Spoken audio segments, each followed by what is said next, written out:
Amen. Si vous êtes dans 1 Corinthiens chapitre 5, relisons si vous voulez bien les versets 11 à 13. 1 Corinthiens chapitre 5, versets 11 à 13. Et gardez quelque chose dans 1 Corinthiens chapitre 5 si vous pouvez, parce que c'est notre chapitre référence. La Bible dit « Mais maintenant, je vous ai écrit de ne pas tenir compagnie si quelqu'un qui est appelé un frère est un fornicateur ou convoiteux, ou un idolâtre, ou un railleur, ou un ivrogne, ou un extorqueur, de ne pas manger avec un tel homme, car qu'ai-je à faire à juger aussi ceux du dehors? Ne jugez-vous pas ceux du dedans, mais ceux qui sont du dehors, Dieu les juge. Par conséquent, retirez d'entre vous cette personne immorale. » Et le titre du message, c'est « La séparation dans la vie chrétienne ». La séparation dans la vie chrétienne. Regardez, il est dit au verset 13, « Retirez d'entre vous ». Cette doctrine de séparation, de retirer. Et donc c'est cette notion, quand c'est une église, d'exclure. Cette notion aussi de se dissocier, de couper l'association. C'est ça, cette notion de séparation. Donc on va étudier ça d'un point de vue de l'église, mais aussi d'un point de vue individuel, donc personnellement, dans nos vies personnelles.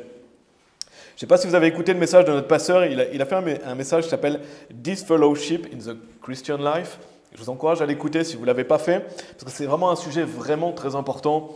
Et je crois que c'est essentiel de bien comprendre cette doctrine, essentiel d'avoir les fondations par rapport à ça, parce qu'on veut avoir des messages aussi qui font office de fondation. Qu'est-ce qu'on croit par rapport à ça? Peut-être que vous savez déjà, mais on aura peut-être des nouvelles personnes et on veut avoir des sermons aussi qui servent de fondation vers lesquels on peut pointer les nouvelles personnes. Et donc, on fait partie d'une église, donc bien sûr, la même discipline qui s'applique à notre église s'applique à notre groupe. Amen. On croit qu'on fait partie d'une église, donc on a la même discipline que notre église. Et donc, pour l'église, on peut dire cette notion d'exclusion, en fait d'exclure. Donc, on va voir ça, on peut dire ça à la place du mot séparation. Parce qu'il y a une discipline dans une église, n'est-ce pas, comme vous savez. Il y a une discipline, on vient de les lire dans 1 Corinthiens chapitre 5, on va les regarder ensemble, il y a des péchés dignes d'exclusion. Donc c'est un privilège de venir à l'église. Il y a une discipline et donc on veut prendre garde à ça. Et on veut garder ce lieu saint et biblique, n'est-ce pas? On veut que ce lieu reste biblique, on veut que Dieu prenne plaisir à notre groupe. Et bien sûr, on a un pasteur, il est notre autorité, c'est lui qui décide et donc qui applique bibliquement cette discipline. Allez dans Psaume 26 si vous voulez bien. Donc c'est bien de comprendre ce sujet, d'interpréter du mieux possible ce chapitre d'1 Corinthiens chapitre 5 qu'on va voir ensemble. Et bien sûr, pour mettre les choses au clair, quand on parle de la séparation de la vie chrétienne, on ne parle pas du divorce, ok? On ne parle pas du divorce, je ne suis pas en train de vous dire, vous pouvez vous séparer de votre mari, non. La Bible est claire, quand on est marié, c'est pour la vie, amen. On croit que le mariage est pour la vie, donc cette notion de séparation, ce n'est pas pour le couple, ce n'est pas pour trouver un prétexte de vous séparer d'avec qui vous êtes marié. Non, c'est la séparation de la vie chrétienne, la notion d'une église qui exclut quelqu'un, et nous-mêmes aussi à quoi on doit prendre garde dans notre vie personnelle. Avant de rentrer dans le message lui-même, je voulais revenir sur un message que j'ai fait sur marcher dans la vérité. Avec le psaume 26, on avait vu cette notion de marcher dans la vérité. Si vous voulez bien, on va relire des versets 3 à 5. Simplement, je veux préciser quelque chose. Psaume 26, versets 3 à 5.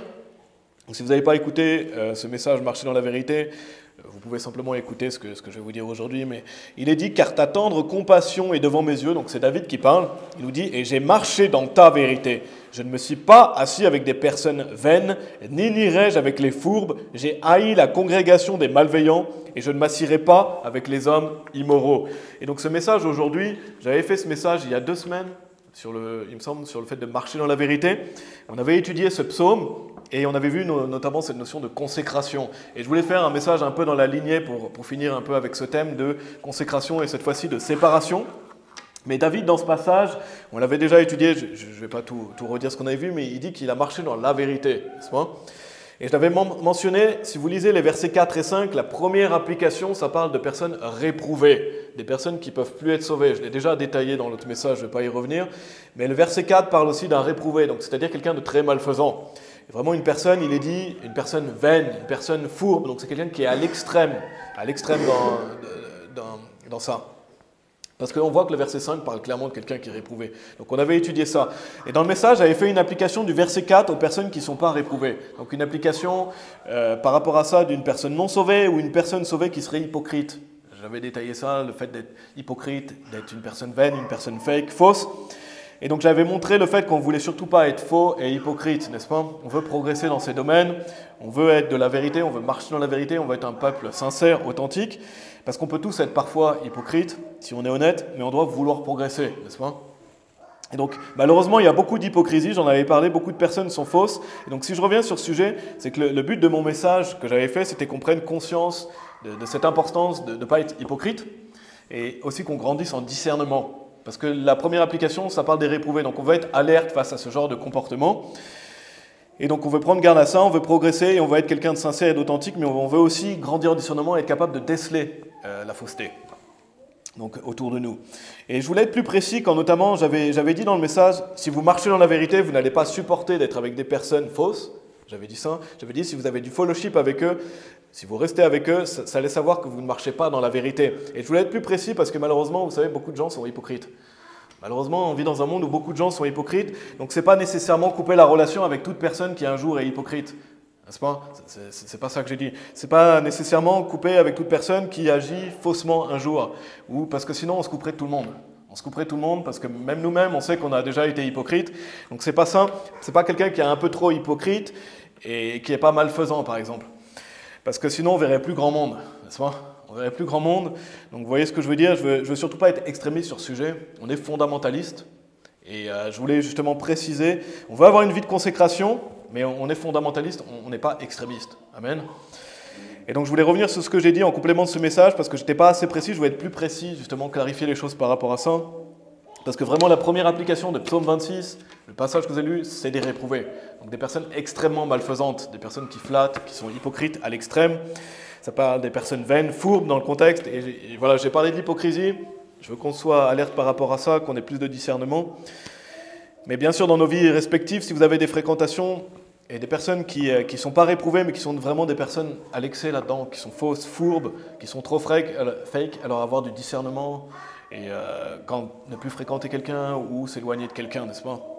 Parce que je vais en reparler un peu plus tard dans ce message, mais il faut faire attention aux railleurs, aux gens qui font des faux témoignages. Et souvent, les railleurs, ce sont des hypocrites à l'extrême, justement.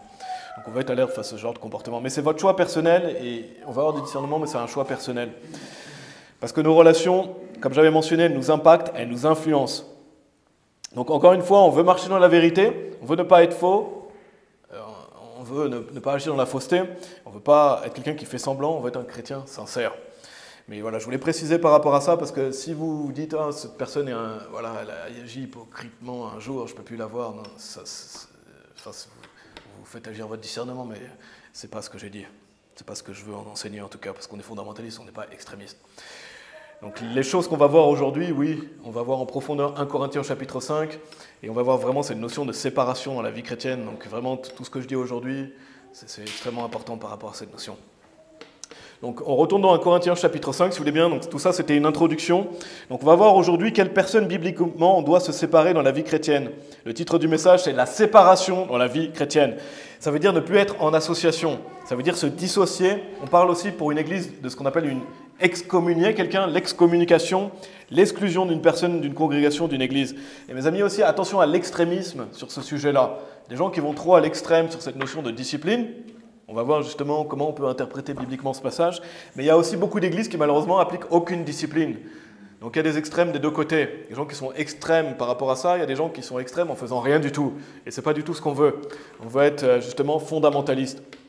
Comment on doit être? On doit être équilibré. C'est vraiment important cette notion d'équilibre. Et je ferai un message probablement prochainement là-dessus, parce qu'on veut être une personne équilibrée. Donc retournons en 1 Corinthiens chapitre 5. Si vous êtes familier avec ce passage, on va relire les versets 1 et 2, mais Paul parle à une église qui a des problèmes, n'est-ce pas? Les Corinthiens sont des sérieux problèmes, des problèmes charnels, et notamment ici, dans les deux premiers versets, on voit cette notion de fornication dans le contexte. Regardez, il est dit, 1 Corinthiens chapitre 5, à partir du verset 1, Paul nous dit, il est communément rapporté qu'il y a fornication parmi vous. Donc il parle aux Corinthiens, il dit, c'est connu qu'il y a de la fornication parmi vous. Et une telle fornication qu'elle n'est même pas nommée parmi les gentils, que quelqu'un aurait la femme de son père. Verset 2, « Et vous êtes enflés d'orgueil, et vous n'avez pas plutôt mené deuil, afin que celui qui a commis cette action puisse être retiré d'entre vous. » Et je crois ici que parce que quand on dit la femme de son père, ça parle de fornication, je pense cet homme a commis la fornication avant que cette femme se marie à son père. Parce que sinon, ce serait dit l'adultère. Je crois que c'est ça. Parce qu'on le voit, regardez au verset 2, il est dit « Afin que celui qui a commis cette action puisse être retiré... » Commis cette action, donc il l'a commis. Ce n'est pas un acte continuel, c'est quelque chose qu'il a fait. C'est pour ça que c'est mentionné fornication. Parce que la fornication, c'est le rapport intime entre deux personnes qui ne sont pas mariées, mais c'est différent de l'adultère. La Bible sépare les deux. La fornication, c'est quand deux personnes ont un rapport intime en dehors de personnes qui ne sont pas mariées. L'adultère, c'est quand une des personnes est mariée. Donc c'est deux choses différentes. Parce qu'il y a des nouvelles versions comme si ils utilisent le mot adultère, il me semble, dans certains passages, mais ça parle de la fornication. C'est pas la même chose. C'est deux choses différentes, la fornication et l'adultère. Si une personne est mariée, c'est de l'adultère. Sinon, si les deux personnes ne sont pas mariées et n'ont pas divorcé, c'est de la fornication. Regardez à partir du verset 3. Donc on a lu les versets 1 et 2. On situe le contexte. Il est dit « Car moi, en vérité, en tant qu'absent de corps, mais présent en esprit, et déjà jugé, comme si j'étais présent, concernant celui qui a commis cette action. » Il l'a déjà commise. Ce n'est pas un acte continuel. Il est dit, au nom de notre Seigneur Jésus-Christ et de mon esprit, lorsque vous serez réunis ensemble, vous, avec le pouvoir de notre Seigneur Jésus-Christ, de délivrer une telle personne à Satan pour la destruction de la chair, afin que l'esprit puisse être sauvé au jour du Seigneur Jésus. Donc il y a un réel châtiment du fait d'être exclu d'une église, n'est-ce pas? On est délivré à Satan. Et pour être quoi? Physiquement détruit, mais pas spirituellement. On voit là, ça prouve le salut éternel. C'est la destruction de la chair. La destruction de la chair, afin que l'esprit puisse être sauvé. Donc l'esprit est toujours sauvé. C'est l'esprit qui est sauvé pour toujours. Amen. Verset 6, il est dit, votre fanfaronnade n'est pas bonne. Ne savez-vous pas qu'un peu de levain fait lever toute la pâte? Retirez par conséquent le vieux levain, afin que vous puissiez être une nouvelle pâte à mesure que vous êtes purifiés. Car même Christ, notre Pâque, est sacrifié pour nous. Donc on peut lire que ce genre de péché affecte les autres, n'est-ce pas? Quand on se réunit, nous on est un groupe, mais on fait partie de l'église Strong Tower. L'église, c'est le corps de Christ. Donc s'il y a ce genre de choses qui se répandent, ça impacte les autres. Les gens vont penser, se dire, ah, c'est finalement pas si grave. Les enfants vont être élevés dans une église en se disant, on peut vivre dans la fornication, et c'est pas ce qu'on veut. Justement, Paul met en garde, attention, un peu de levain fait lever toute la pâte. Donc les péchés des autres, notamment ceux qui sont dans 1 Corinthiens chapitre 5, impactent le corps de Christ. Et on veut garder un lieu saint. Donc si on autorise ça, si c'est connu, des personnes peuvent croire que c'est OK. C'est pas OK. Regardez verset 8, on continue de situer le contexte.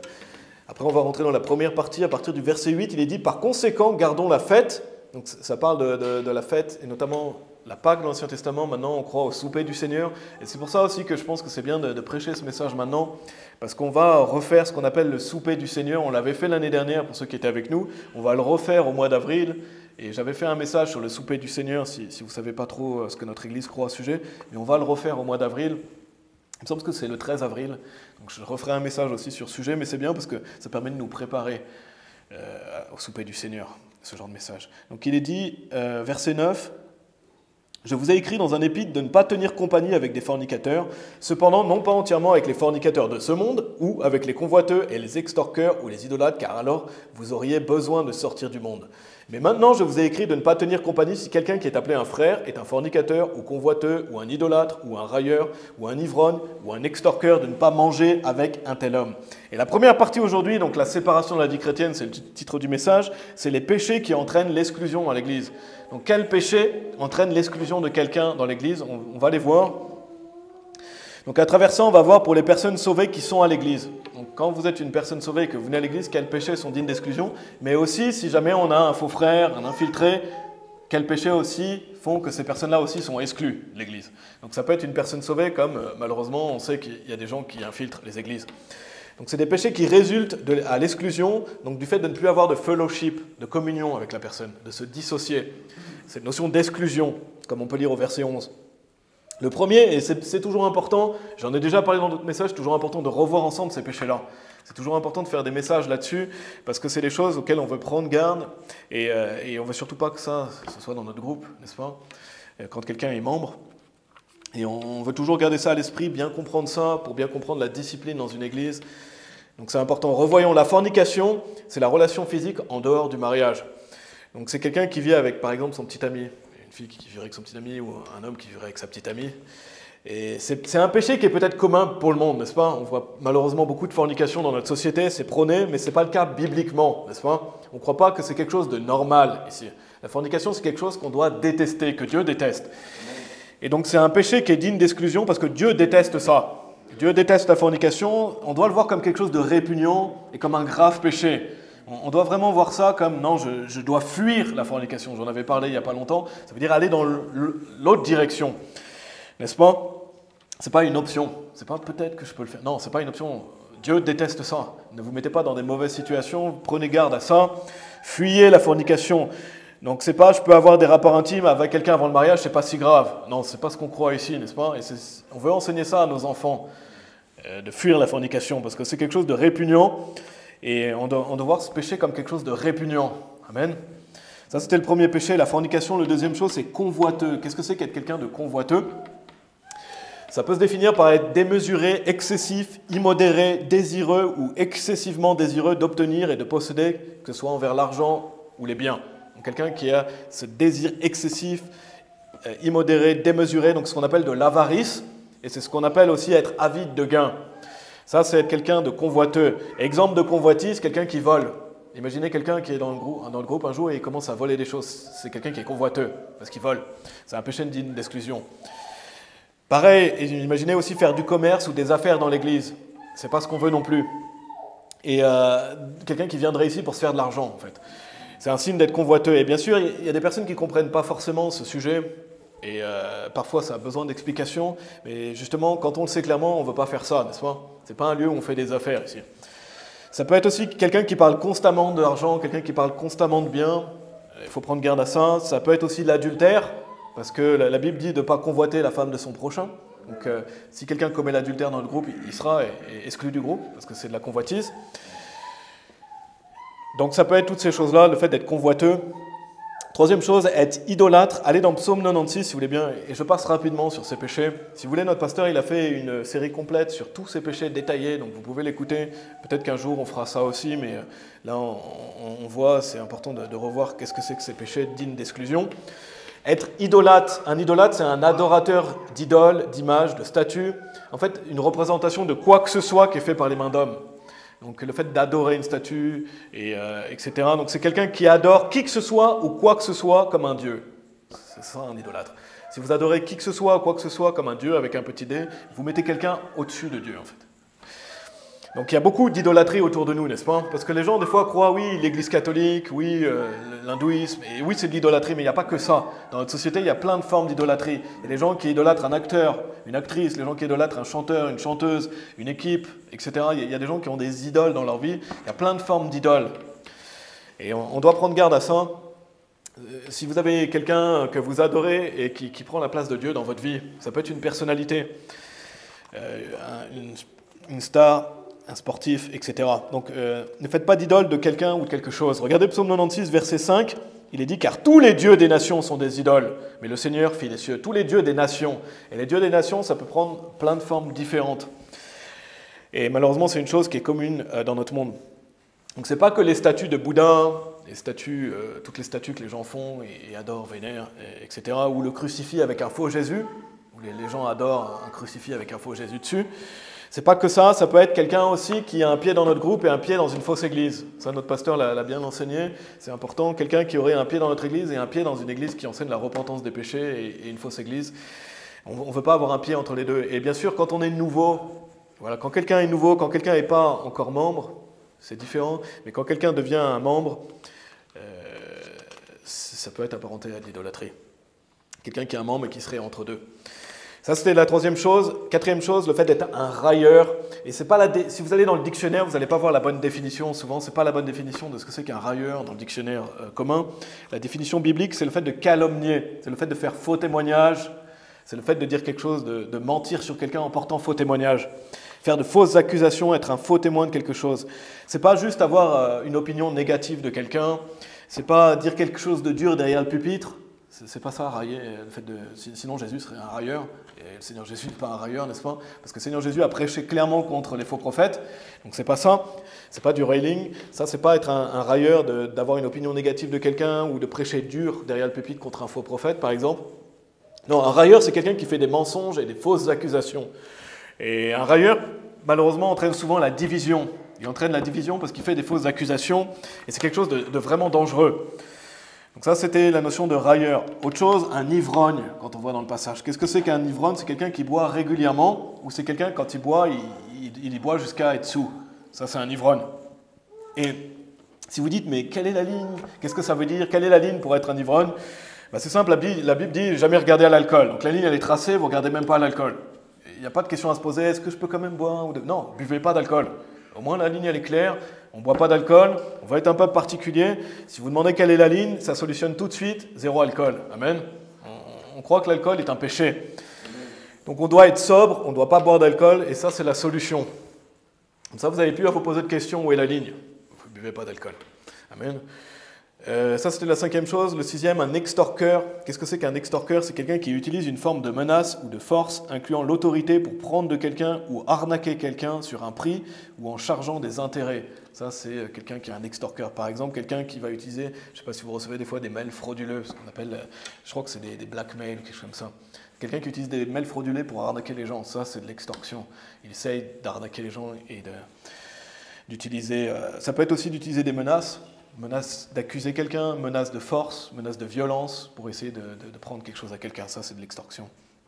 Manipuler des gens pour obtenir quelque chose. Ça peut être quelqu'un aussi qui refuse de travailler et qui viendrait ici et qui veut de l'argent de tout le monde. Quelqu'un qui est en capacité de travailler, qui refuse de travailler et qui viendrait là pour essayer de récupérer de l'argent de tout le monde. Ça peut être une forme d'extorsion aussi. Donc ça, c'est le 6e. Le 7e, allez dans Matthieu chapitre 18, si vous voulez bien. Donc là, on a vu les 6 péchés de 1 Corinthiens chapitre 5 qui sont dignes d'exclusion, auxquels on veut prendre garde. Mais on peut aussi ajouter en 7e Matthieu chapitre 18. On ne va pas étudier tout le passage, je ne sais pas si vous êtes familier avec ça, je vais l'expliquer rapidement. Mais ça part d'un désaccord et d'un problème, et ça en vient à un péché digne d'exclusion. Regardez Matthieu chapitre 18, des versets 15 à 17. Il est dit, de plus, si ton frère enfreint contre toi, va et dis-lui sa faute entre toi et lui seul. S'il t'écoute, tu as gagné ton frère. Donc s'il y avait une discorde dans notre groupe, une dispute entre 2 personnes, il faudrait que les 2 personnes parlent entre elles et se mettent d'accord. Et c'est ce qui est dit ici. Si ton frère enfreint contre toi, va et dis-lui sa faute entre toi et lui seul. S'il y a toujours des accords, les choses ne se règlent pas, il est dit, mais s'il ne t'écoute pas, alors prends avec toi 1 ou 2 personnes, afin que par la bouche de 2 ou de 3 témoins, toute parole soit établie. 2e étape, il y a des témoins, vous vous expliquez devant les témoins et on essaye de mettre les choses de régler cet accord. S'il y a toujours des accords, verset 17, et s'il néglige de les écouter, dis-le à l'Église, mais s'il néglige d'écouter l'Église, qu'il te soit comme un païen et un publicain. Donc ça commence par une offense personnelle, n'est-ce pas? Quelqu'un qui vous a offensé, par exemple, quelqu'un qui vous doit de l'argent. Et la personne ne veut pas vous rembourser. Il y a un désaccord entre les personnes. Ça peut être toute forme de désaccord, mais il y a un problème entre 2 personnes. Il faut que les 2 personnes se mettent d'accord, n'est-ce pas? Si vous devez quelque chose à quelqu'un, le rembourser, etc. Et on voit dans le passage qu'ils essayent d'en parler, mais il n'y a pas d'accord. Ensuite, il y a les témoins. Il n'y a toujours pas d'accord, ça va devant l'Église. Et donc ça devient un plus gros problème maintenant. Ce qui était un petit problème à la base, peut-être, ça devient un plus gros problème parce que maintenant, il y a un refus de l'autorité de l'Église. Et là, ça devient un gros problème, parce que la personne n'accepte pas le jugement de l'Église, parce que le pasteur juge dans cette situation, et si la personne n'est pas capable d'accepter l'autorité, là, il y a un réel problème. Et c'est là où ça peut entraîner l'exclusion d'une Église. Donc c'est le 7e, refuser la décision de l'Église, ça entraîne l'exclusion. Donc ça, c'était le 7e péché. Allez dans Romains chapitre 16, si vous voulez bien. Là, vraiment, on regarde ensemble tous les péchés dignes d'exclusion auxquels on veut prendre garde. On veut bien connaître ça aussi, avoir du discernement pour savoir ce qui se passe autour de nous.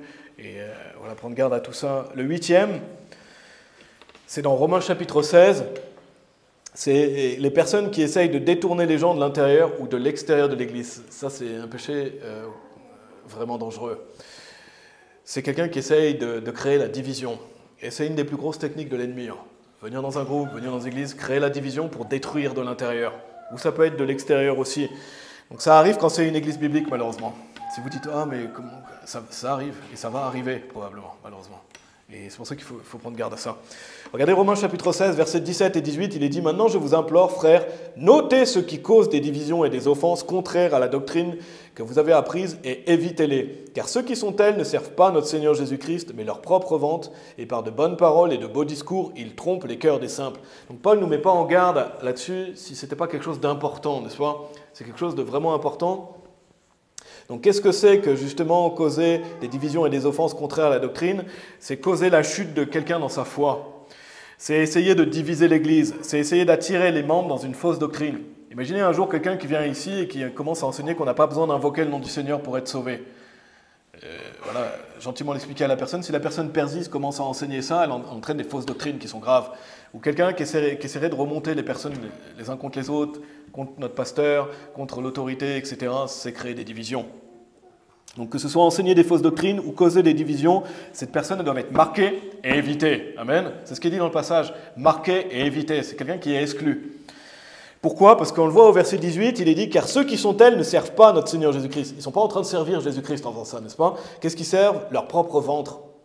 Et souvent, les gens qui créent des divisions, c'est bien souvent des gens vraiment malfaisants. Imaginez venir quelque part pour essayer de détruire. Il faut avoir un cœur bizarre, n'est-ce pas? Et ils ne servent pas le Seigneur Jésus-Christ parce que ce n'est pas la volonté de Dieu que quelqu'un vienne là un jour et commence à diviser tout le monde, n'est-ce pas? Dieu veut qu'on soit en unité. C'est l'inverse de la volonté de Dieu. Donc ils ne sont pas en train de servir Jésus-Christ en créant des divisions, en essayant de vous faire partir de l'Église, en essayant de vous enseigner des fausses doctrines. Non, ils servent leur propre ventre. Bien souvent, ils veulent attirer des disciples après eux.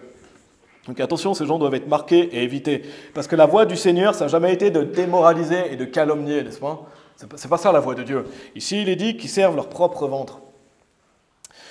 Donc ça, c'était le huitième, cette notion d'essayer de créer la division et d'enseigner des doctrines contraires, enfin des fausses doctrines. Ensuite, aller dans 2 Timothée chapitre 3, le dernier qu'on va voir ensemble, c'est cette notion de réprouver. Si vous êtes familier avec cette notion, donc quelqu'un qui ne peut plus être sauvé, donc quelqu'un qui a été abandonné à des viles affections, quelqu'un qui est un faux prophète, c'est ce qu'on appelle un réprouvé. C'est un péché digne d'exclusion. Et là, on ne parle pas de quelqu'un qui est sauvé, qui est dans un péché. Non, on parle de quelqu'un qui n'a jamais été sauvé, qui ne sera jamais sauvé. N'est-ce pas? Ça parle d'un réprouvé. C'est pour ça que j'ai dit les péchés dignes d'exclusion, c'est oui pour les gens sauvés, mais là dans cette catégorie, ce n'est pas quelqu'un de sauvé, c'est aussi pour les gens réprouvés. Regardez 2 Timothée chapitre 3, ça c'est pour protéger les personnes de notre groupe, protéger les enfants, protéger notre groupe. On ne veut pas qu'il y ait des pervers qui se promènent parmi nous, n'est-ce pas? Regardez 2 Timothée chapitre 3, versets 1 à 9, il est dit « Sache aussi ceci, que dans les derniers jours, des temps périlleux viendront, car les hommes seront amoureux d'eux-mêmes, convoiteux, vantards, orgueilleux, blasphémateurs, désobéissants à leurs propres parents, ingrats, impies, sans affection naturelle, parjures, faux accusateurs, manquant de maîtrise, effrénés, méprisant ceux qui sont bons, traîtres, entêtés, hautains, amoureux des plaisirs plus qu'amoureux de Dieu, ayant une forme de piété, mais reniant son pouvoir, de telles personnes détourne-toi, car de ce genre sont ceux qui se glissent dans les maisons et qui conduisent captives les femmes naïves, chargées de péchés, entraînées par diverses convoitises, apprenant toujours et jamais capables de parvenir à la connaissance de la vérité. Or, comme Janès et Jambres résistèrent à Moïse, de même ceux-là aussi résistent à la vérité, hommes aux intelligences corrompues, réprouvés concernant la foi. Mais ils n'iront pas plus loin, car leur folie sera manifestée à tous les hommes, comme la leur l'a été aussi. Et je l'ai déjà dit dans plusieurs messages, on ne doit pas être à ce qu'on appelle la chasse aux sorcières, on doit donner le bénéfice du doute, être bienveillant et aimer les autres. Donc oui, on doit avoir du discernement, faire attention au drapeau rouge, mais ces gens-là, leur folie sera manifestée. Donc quand elle est manifestée, soyez pas étonnés. Soyez pas étonnés qu'un jour, peut-être quelqu'un ait manifesté, n'est-ce pas? Parce que leur folie sera manifestée, parce qu'il y a un moment donné, on va voir, ah oui, il n'était pas des nôtres. S'ils commencent à enseigner un faux salut, s'ils commencent à essayer de diviser toute l'Église, leur folie sera manifestée à tous les hommes. Et on voit qu'ils ne peuvent pas être sauvés. Et la Bible dit de telles personnes, détourne-toi. Si on doit détourner de telles personnes, ça veut dire qu'ils sont exclus, n'est-ce pas? Ils sont exclus. Vous ne pouvez pas vous détourner de quelqu'un s'il est toujours parmi vous. Si quelqu'un a des viles affections, si quelqu'un est un faux prophète, il est exclu. De telles personnes, détourne-toi. Ça veut dire l'exclusion. Qui, par exemple, les faux prophètes? Les faux prophètes, si quelqu'un est un faux prophète, enseigne un faux salut. Toutes les viles affections qu'on voit dans Romains chapitre 1. Et peu importe si la personne dit « oui, mais je me suis repenti de ça ». Non, on ne croit pas que quelqu'un peut se repentir d'une vile affection. Non, il ne pourra jamais être sauvé. Peu importe ce qu'il va dire, il sera exclu. Il sera exclu. Donc les viles affections, c'est des gens qui ne peuvent pas être sauvés, ils sont réprouvés. Quand vous lisez Romains chapitre 1, donc c'est des hommes aux intelligences corrompues, réprouvés concernant la foi. Peu importe s'ils disent « oui, mais moi je crois en Jésus-Christ », non. Nous, on croit que selon la Bible, tu es réprouvé concernant la foi. Si quelqu'un, bien sûr, on a la preuve, etc., il est réprouvé concernant la foi, n'est-ce pas? Retournez en 1 Corinthiens chapitre 5, si vous voulez bien. Donc première partie, les péchés qui entraînent l'exclusion dans l'Église. Donc tout ce qu'on a vu ensemble, c'est vraiment les péchés qui sont dignes d'exclusion. On veut bien les connaître. Et je sais que j'en ai déjà parlé, mais c'est important pour comprendre cette notion de séparation dans la vie chrétienne, on doit bien comprendre ces péchés. Donc les péchés qui entraînent l'exclusion dans l'Église, on va relire des versets 9 à 13 dans 1 Corinthiens chapitre 5. Il est dit, je vous ai écrit dans un épître de ne pas tenir compagnie avec des fornicateurs, cependant non pas entièrement avec les fornicateurs de ce monde, ou avec les convoiteux et les extorqueurs ou les idolâtres, car alors vous auriez besoin de sortir du monde. Mais maintenant je vous ai écrit de ne pas tenir compagnie si quelqu'un qui est appelé un frère est un fornicateur ou convoiteux ou un idolâtre ou un railleur ou un ivrogne ou un extorqueur de ne pas manger avec un tel homme. Car qu'ai-je à faire à juger aussi ceux du dehors? Ne jugez-vous pas ceux du dedans, mais ceux qui sont du dehors, Dieu les juge, par conséquent retirez d'entre vous cette personne immorale. Donc pour certains de ces péchés, dépendant des circonstances, si quelqu'un est sincèrement repentant, on veut que la personne soit réintégrée à l'Église, n'est-ce pas? Si quelqu'un est exclu pour cause de fornication, on espère que cette personne se repent sincèrement et en fonction du jugement de notre pasteur, il y a un certain délai bien sûr, on veut que les gens soient pardonnés et réintégrés, n'est-ce pas? Dépendant de la repentance, c'est le pasteur qui juge sur ces sujets-là, si la personne est sincère. Donc, sauf bien sûr pour les réprouvés, n'est-ce pas? Les réprouvés ne seront jamais réintégrés. Si un réprouvé est éjecté, dites-vous pas, j'espère qu'il va se repentir. Non, il ne reviendra pas, n'est-ce pas? Donc, de même aussi pour la majorité de ceux qui malheureusement causent des divisions ou sont des railleurs, bien souvent c'est un signe, c'est un mauvais signe, souvent ils ne sont pas réintégrés. Mais si quelqu'un est un ivrogne, ou si quelqu'un fait la fornication, etc., on espère que la personne va se repentir sincèrement. Donc quand quelqu'un est exclu et marqué, on ne doit plus tenir compagnie avec ces personnes. C'est ce qui est dit dans ce passage, n'est-ce pas? Donc ça veut dire même de manière virtuelle. Si quelqu'un est exclu pour une bonne raison, ne gardez pas contact même virtuellement avec la personne, parce qu'on veut que la personne se repente sincèrement. La personne a été délivrée à Satan pour la destruction de la chair. Et donc bien sûr, pour certains de ces péchés, on espère que les gens se mettent en règle et reviennent.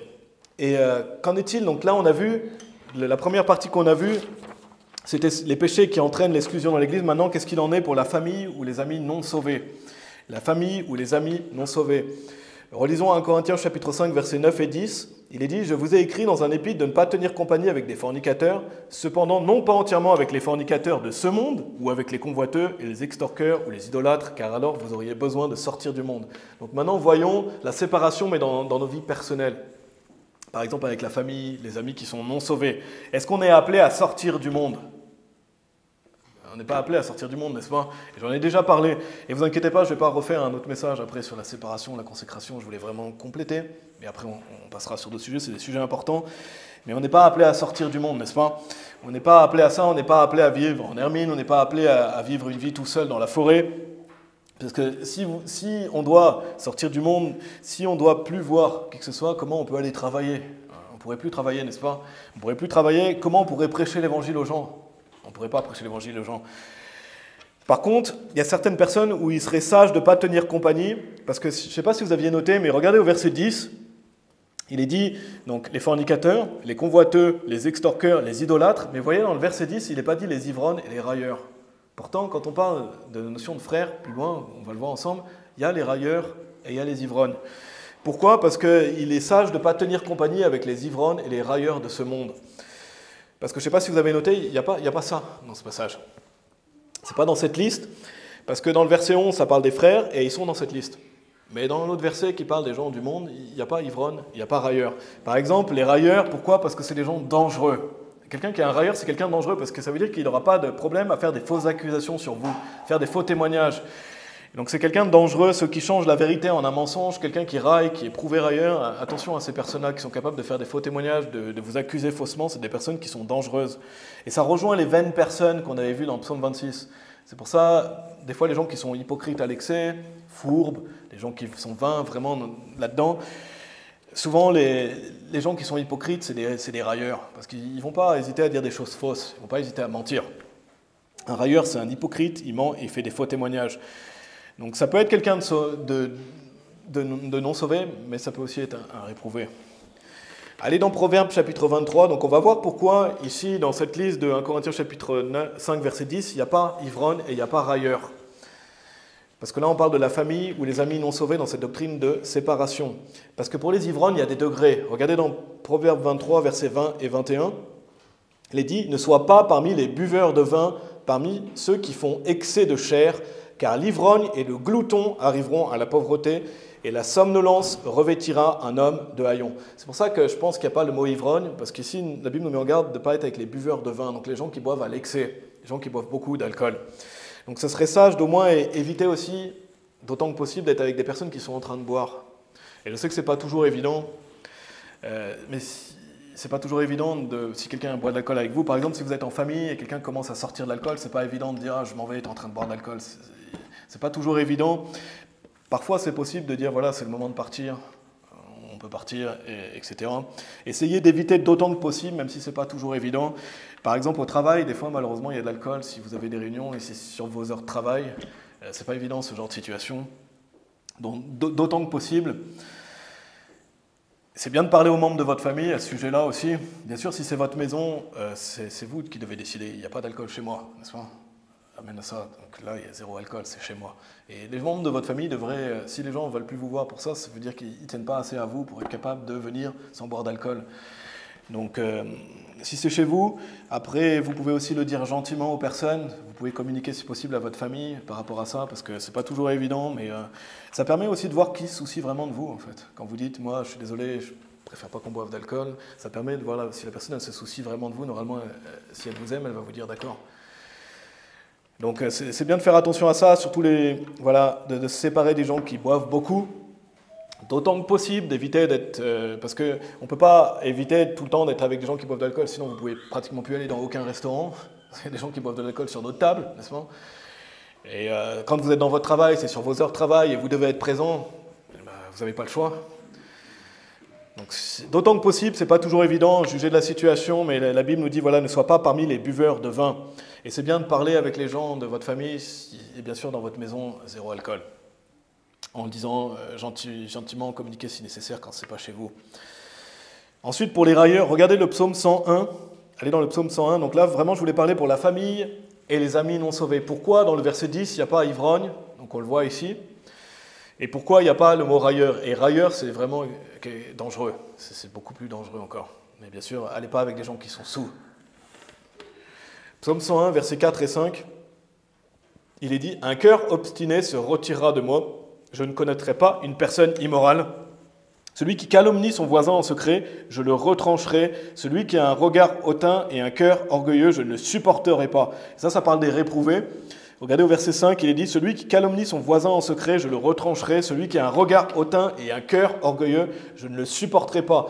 Mes yeux seront sur les fidèles du pays afin qu'ils puissent demeurer avec moi. Celui qui marche dans un chemin parfait, celui-là me servira. Celui qui use de tromperie ne demeurera pas dans ma maison. Celui qui dit des mensonges ne restera pas devant ma vue. » Et on voit cette distinction entre les enfants de Dieu, et notamment eux là qui marchent dans un chemin parfait, et les enfants du diable.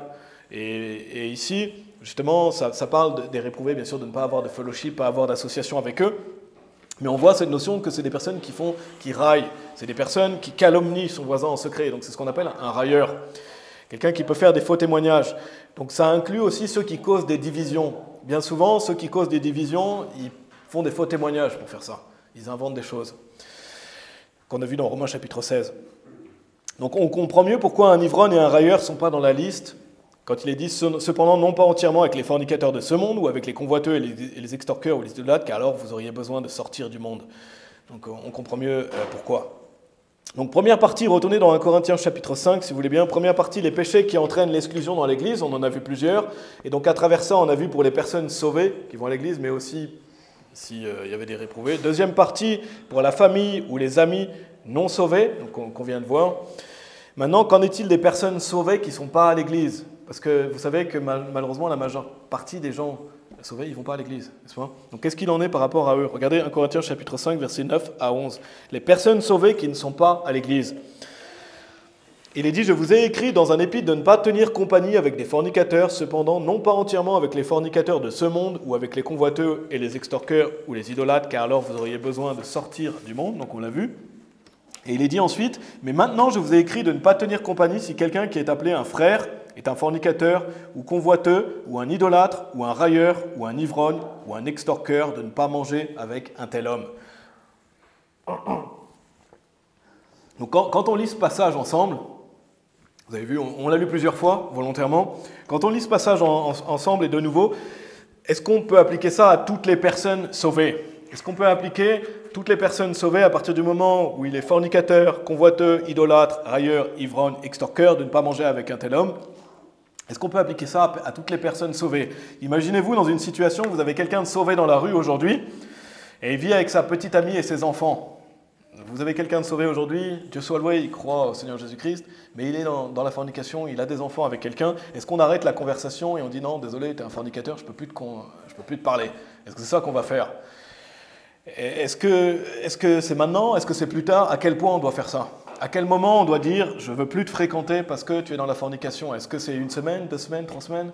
Est-ce que vous pouvez continuer à parler avec la personne? De même, imaginez qu'un homme, il a sa femme qui est sauvée et sa femme boit un peu trop d'alcool, elle est considérée comme une ivrogne. Est-ce qu'il doit divorcer sa femme et plus la voir? Est-ce que ce serait ça? On est amené à vivre pour la vie avec son mari ou son épouse, n'est-ce pas? Et Dieu est contre le divorce. Donc est-ce qu'on coupe la relation? Autre chose, est-ce qu'on peut prendre plein d'exemples? Imaginez-vous, vous êtes père, vous avez un fils, il a 35 ans, vous priez pour lui depuis 10 ans, Dieu soit loué, aujourd'hui il veut écouter l'évangile et il est sauvé. Malheureusement, il est dans la fornication et il a des enfants. Est-ce que vous allez couper la relation avec votre fils parce qu'il vient d'être sauvé et parce que du coup c'est un fornicateur? Je ne crois pas, n'est-ce pas? Vous n'allez pas couper la relation avec votre fils. Imaginez que c'est votre père ou votre mère. Imaginez, vous avez votre père de sauvé, mais il boit trop d'alcool. Papa, je ne peux plus te voir, désolé, à partir d'aujourd'hui, tu es sauvé. Est-ce que c'est ça que la Bible veut dire? Vous voyez ce que je veux dire? Et on peut prendre plein d'autres exemples. Est-ce que c'est, vous avez quelqu'un de sauvé et paf, je le coupe de ma vie parce qu'il est dans un péché comme ça? Parce que mes amis, avec ce genre de raisonnement, ça mène à la pensée de ne pas vouloir que quelqu'un soit sauvé, n'est-ce pas? Si on va au bout des choses, imaginez que vous avez votre fils, vous savez qu'il est dans la fornication, vous savez que voilà, il est marié, il a des enfants et il veut pas se marier pour l'instant. Si vous vous dites, mince, s'il est sauvé, je ne vais plus pouvoir le voir, est-ce que vous avez vraiment envie de lui prêcher l'évangile? À ce moment-là, vous vous direz, est-ce que je veux vraiment qu'il soit sauvé et après je ne pourrai plus le voir? Ce ne serait pas logique, n'est-ce pas? Est-ce que c'est ce que Dieu voudrait? Je ne crois pas. Je ne crois pas que c'est ce que Dieu enseigne. J'espère que vous voyez ce que je veux dire. Imaginez que c'est votre parent. Vous avez un père, votre père, vous priez pour lui depuis 10 ans qu'il soit sauvé. Un jour, il veut bien écouter l'évangile et vous dites, est-ce que je vais lui prêcher parce que je sais qu'il boit de l'alcool, donc ça se trouve, je ne pourrai plus le voir après. Est-ce que c'est ça que Dieu veut? Non, n'est-ce pas? Ce ne serait pas logique et la voix de Dieu, elle est toujours logique. Allez dans Jean chapitre 4 par rapport à ça. Donc attention à l'extrémisme par rapport à ça. Attention à ça. On a l'exemple du Seigneur Jésus. Il ne se dissocie pas d'une personne, et le pasteur en avait parlé, dans un de ses péchés, elle vient d'être sauvée, c'est la femme samaritaine, la femme en Samarie, et on peut supposer en lisant cette histoire que le Seigneur Jésus ne va pas la rayer de sa vie directement parce qu'elle est sauvée. Regardez à partir de Jean chapitre 4, versets 14 à 19. Jean chapitre 4, versets 14 à 19. Et ça, c'est vraiment important, cette doctrine. Il est dit, mais quiconque boit de l'eau que je lui donnerai n'aura plus jamais soif. Mais l'eau que je lui donnerai sera en lui un puits d'eau jaillissante en vie sempiternelle. La femme lui dit, Sire, donne-moi de cette eau, afin que je n'ai plus soif et que je ne vienne plus puiser ici. Et Jésus lui dit, va, appelle ton mari et viens ici. La femme répondit et dit, je n'ai pas de mari. Jésus lui dit, tu as bien dit, je n'ai pas de mari, car tu as eu 5 maris. Et celui que tu as maintenant n'est pas ton mari. En cela, tu as dit vrai. La femme lui dit, Sire, je perçois que tu es un prophète. Et donc cette femme va être sauvée. Est-ce qu'après, vous pouvez lire par la suite le Seigneur Jésus qui lui dit, va te mettre en règle, sinon tu ne peux plus me parler? Ce n'est pas ce qu'on voit dans le passage. En tout cas, la Bible ne montre pas ça. Parce qu'elle est clairement actuellement dans la fornication ou dans l'adultère, parce qu'elle est divorcée. Quoi qu'il arrive, c'est la fornication ou la convoitise par l'adultère. Donc elle est coupable d'un péché digne d'exclusion, n'est-ce pas? Mais regardez à partir du verset 28. Jean chapitre 4, verset 28, est-ce qu'on voit le Seigneur Jésus lui dire « Je ne veux plus avoir de communion avec toi » On ne le voit pas dans la parole de Dieu. Il est dit « La femme alors laissa sa cruche et s'en alla à la ville et dit aux hommes « Venez, voyez un homme qui m'a dit toutes les choses que j'ai jamais faites. N'est-ce pas le Christ ?» Alors ils sortirent de la ville et vinrent vers lui. Donc elle a été sauvée et visiblement elle est avec eux, n'est-ce pas, dans ce passage. Maintenant regardez au verset 39. Jean chapitre 4, verset 39. Il est dit, et beaucoup de Samaritains de cette ville-là crurent en lui à cause du propos de la femme qui témoigna. Il m'a dit tout ce que j'ai jamais fait. Ainsi, quand les Samaritains vinrent vers lui, ils l'implorèrent de rester avec eux et il demeura là 2 jours. On voit qu'il y a 2 jours qui sont passés. Et beaucoup plus crurent à cause de sa propre parole. Et la femme est toujours là. Et ils dirent à la femme, maintenant nous croyons, non à cause de ton propos, car nous l'avons entendu nous-mêmes, et nous savons que celui-ci est en effet le Christ, le Sauveur du monde. Donc elle est là depuis 2 jours, et il n'est absolument pas mention de sa situation à ce point-là, n'est-ce pas? Il n'est pas mention de ça, il n'y a pas un exemple du Seigneur Jésus qui lui dit « Reviens pas avant que tu sois en règle ». On ne voit pas écrit ça dans la parole, on ne peut pas le rajouter, parce que où serait la ligne? Quelle serait la limite de temps pour qu'elle se mette en règle? Il n'y a pas mention de ça. Donc retournez dans 1 Corinthiens chapitre 5, maintenant qu'on a vu ça ensemble, parce que Paul, ici dans 1 Corinthiens chapitre 5, on a bien vu le contexte, on a lu le chapitre avant le message, on l'a relu, Paul parle à des membres de l'Église, n'est-ce pas? Il parle à des membres de l'Église, il ne parle pas... Est-ce que Paul ici, il parle aux membres de l'Église s'ils ont leur famille ou leurs amis sauvés? Non, il ne parle pas de ça dans le contexte, c'est pour ça que c'est toujours important de regarder le contexte. Parce que la prochaine chose, quand vous avez quelqu'un de sauvé, ce n'est pas de l'exclure de votre vie parce qu'il est dans la fornication, n'est-ce pas? Parce qu'il est convoiteux, parce qu'il est extorqueur ou idolâtre. Ce n'est pas ce que Paul veut dire, n'est-ce pas? C'est pas ce que Paul s'adresse à une église. Paul, ici, dans le contexte, s'adresse à une église. Donc, est-ce qu'il ne veut pas plutôt dire ça pour les membres de l'église? Vous ne croyez pas? Est-ce que Paul ne s'adresse pas plutôt aux membres de l'église? C'est beaucoup plus plausible, n'est-ce pas? C'est beaucoup plus dans le contexte. C'est beaucoup plus en lien avec Jean chapitre 4 qu'on a vu, avec d'autres passages de la Bible. Après, vous pouvez l'interpréter comme vous voulez. Moi, je voulais vraiment aussi qu'on ait le point de vue de notre Église. C'est pour ça aussi que je fais ce message, parce que c'est important de savoir la discipline de notre Église, parce qu'on fait partie d'une Église, le point de vue de notre pasteur, pour aider les gens aussi peut-être à clarifier ça. Moi, c'est quelque chose sur lequel j'avais beaucoup de mal, ce sujet-là. Parce que quand on lit 1 Corinthiens chapitre 5, je comprends que des gens puissent croire, mais alors, si quelqu'un est sauvé, à quel point je dois me séparer de la personne, s'il boit trop d'alcool, etc. Moi, c'est quelque chose qui me rongeait, ce sujet-là. Parce que si on ne l'interprète pas bien, et qu'on a envie d'appliquer ça, on se demande où est la limite. Mais là, c'est beaucoup plus clair, quand on compare les Écritures avec les Écritures, quand on étudie bien ce passage.